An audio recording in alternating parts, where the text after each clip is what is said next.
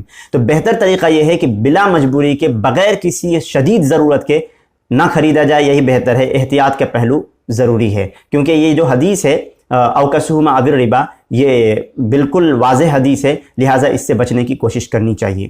یہ رہا معاملہ الگ۔ اور دوسرا ایک اور معاملہ ہے بینک کے متعلق۔ بینک سے لون نہ لے کر، لون لینا تو سب کے نزدیک ناجائز ہے، لیکن ایک طریقہ ہے کہ بینک سے ہی ڈائریکٹ سامان پرچیز کیا جاتا ہے، گاڑی خریدی جاتی ہے، مکان خریدا جاتا ہے۔ تو اس میں کیا ہوتا ہے، 4 لاکھ کا ہے تو 4.5 لاکھ الگ الگ انسٹالمنٹ میں لیتا ہے۔ تو اگر کانٹریکٹ پہ سود یا اس طرح کی چیزیں لکھی ہوئی تھی، پلنٹی کی باتیں لکھی ہوئی ہے، انٹرسٹ کی باتیں لکھی ہوئی ہیں، تو اس کانٹریکٹ پہ اگر آپ سائن کر رہے ہیں تو یہ تو سود پہ کاروبار ہو گیا، یہ بالکل ناجائز ہو گیا۔ لیکن جو لوگ جائز، جو پہلی ٹیم ہے جس کے بارے میں نے بتایا، پہلے علماء کی ٹیم ہے جو جائز کہتے ہیں، وہ کہتے ہیں کہ اگر یہ سب شرطیں نہیں ہیں تو پھر ڈائریکٹ اگر وہ سیلنگ اور پرچیزنگ ہو رہی ہے تو وہ جائز ہے، اور اگر ڈائریکٹ نہیں ہے، وہ تیسرے سے لے کر پھر سود سے دے رہا ہے، تو یہ ان کے نزدیک بھی ناجائز ہے۔ لیکن جو ناجائز کہتے ہیں، وہ جو پہلا کاروبار میں نے بتایا، وہ بینک سے بھی ناجائز ہی قرار دیتے ہیں، کیونکہ وہ کہتے ہیں کہ بدرجہ اولا ناجائز ہے، اور یہ کیونکہ بینک جو ہے سودی کاروبار کرتا ہے، لہٰذا یہ نہیں لینا چاہیے یا نہیں خریدنا چاہیے۔ مجھے امید ہے کہ آپ حضرات کے سامنے یہ اختلافی مسئلہ واضح ہو گیا۔ ایک بار اور پھر میں بتاتا ہوں کہ احتیاط کا پہلو یہ ہے کہ نہیں لینا چاہیے، بہت زیادہ ضرورت اور شدید ضرورت کے اگر شدید ضرورت ہو اور اس چیز کی حاجت بہت زیادہ ضروری ہو تو پھر لینے میں جو علماء کہتے ہیں کہ جائز ہے، ان کی بات یہاں پر سامنے رکھتے ہوئے لیا جا سکتا ہے، لیکن پرہیز کرنا بہتر ہے، چاہے وہ بینک سے ہو چاہے وہ دکان سے ہو۔